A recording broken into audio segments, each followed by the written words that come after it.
With the passing trend of the millennial gray, I feel like a really common fix that people used in their homes was actually swapping out their gray items for either creams, whites, or beiges. There's even a name for this aesthetic online. It's the vanilla girl aesthetic. And while this is just really cute and clean, I do feel like it lacks personality and it really can fall just so flat in your home decor. Not only that, but when your home is filled with lots of light colors, it can be so hard to maintain, especially if you have pets or kids. Overall, the look definitely lacks personality and it can feel really bland and sterile, almost like a doctor's office. So it's definitely not a look that you are going to feel your best in when it's in your home. And worst of all, when you are decorating your home in one particular scheme, it can be really hard to move past this if you do want to try and branch out and incorporate different items in your home. So these would be my tips if you're looking to move past your sad beige era in your home decor and actually add some personality and life to your home.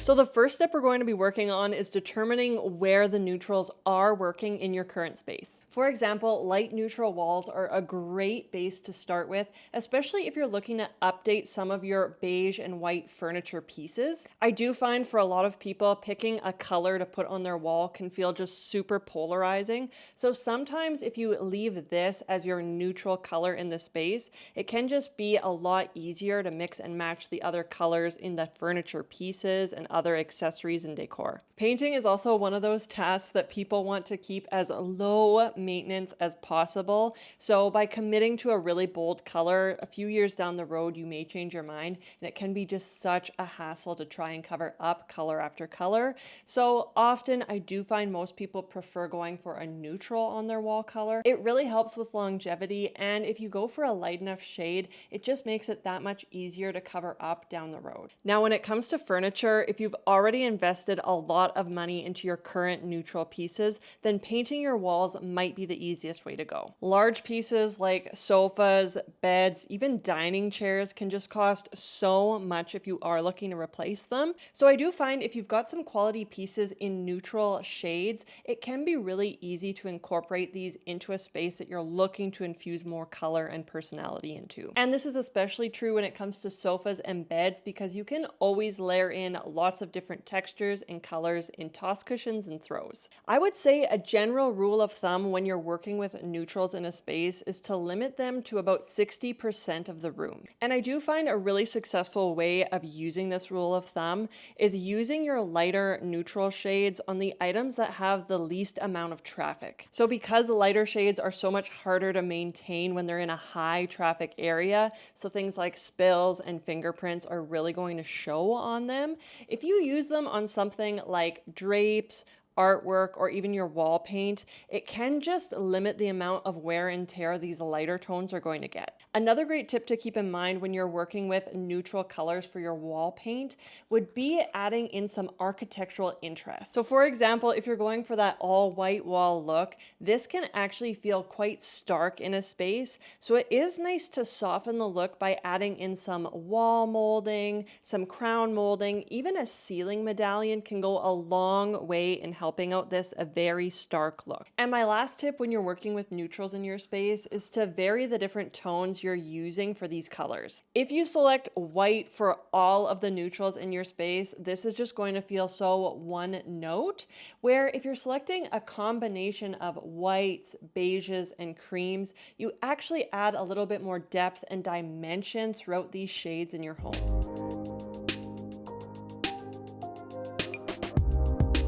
So moving on to actually adding color in your space, there's a few great methods you can use to achieve this. The most intuitive way to go for most people would just simply be selecting your favorite colors. These are probably colors you already have throughout your space. Even if it's just little hints, you know for sure you love these tones, you're happy to be surrounded by these tones, and you're going to feel the most comfortable using them in your home. A new method that I've actually just come to know is when you go through the process of getting your colors done, is actually using your color season to decorate in your home. This is kind of a little hack so that you know the colors that you're choosing to put in your space, you look good in and you look good surrounded by. While it may be a little bit quirky, I actually think this is a great option when you are selecting colors for your space. And on that same wavelength, another route that lots of designers recommend is actually just opening up your closet and looking at the clothes and the colors that you typically wear on a regular basis. This goes hand in hand with selecting your favorite shades.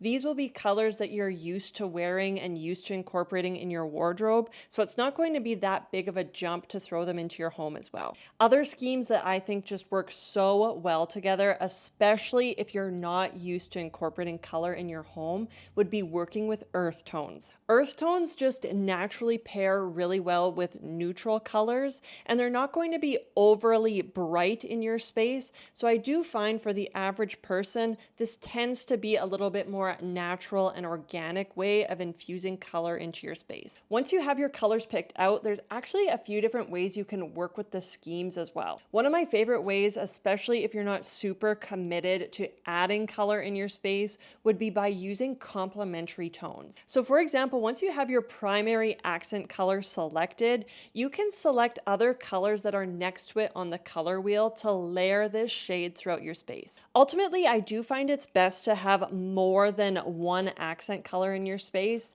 I just find when you commit to just one color, it feels very stiff and quite staged. It also becomes kind of awkward when you're trying to add other colors, even in small pops in the space. You're going to see them right away because they're not matching the same color that you've used everywhere else. So by incorporating complementary colors, which would be adjacent to the color you've selected on the color wheel, this is just really going to help layer in other shades and varying tones of your accent color that you've selected for the space. This is just going to give you a lot more range, even if you are working with one kind of section of the color wheel in your home. The other route you could go is contrasting schemes. A contrasting scheme would be selecting your primary accent color for the room and then going across from it on the color wheel. By incorporating a few secondary contrasting tones, it's just going to give you a lot more impact in the space, and overall it's going to amplify the feeling of color in your room as well. And whichever way you decide to add color in your space, it's really important to keep in mind that you want to incorporate varying shades of each tone. When working with multiple colors in your space, if they're all coming across at the exact same level, it doesn't actually give you a whole lot of relief in the space.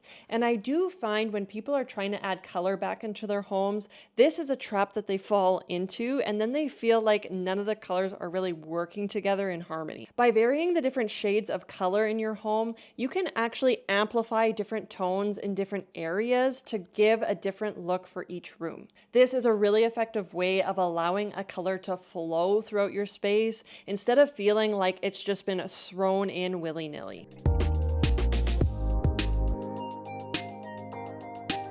And when it comes to layering color into your space, I find a great tool to use is actually incorporating patterns. Whether it's in area rugs, toss cushions, or even artwork, can go really far when it comes to mixing many different shades in your room. For example, if you're having a hard time getting two tones to work together in a space, by finding a pattern that incorporates both, it can just really help to marry all of these colors together in a space. And my personal philosophy when it comes to adding colors is the more that you choose to incorporate in your home, the more freedom you're actually giving yourself when it comes to your home decor. I find when we start to limit our space to a few set colors, it can be really hard if you're gifted something that's in a contrasting shade, or just when you're shopping for home decor, you feel like you're really set in on one particular tone, where when you start to layer lots of different colors in your space, you just have so much more runway to work with when it comes to the actual things that you choose to incorporate in your space. So those are my tips when it comes to adding color and personality in your sad vanilla home. Definitely let me know in the comments what design tips you want in the next videos.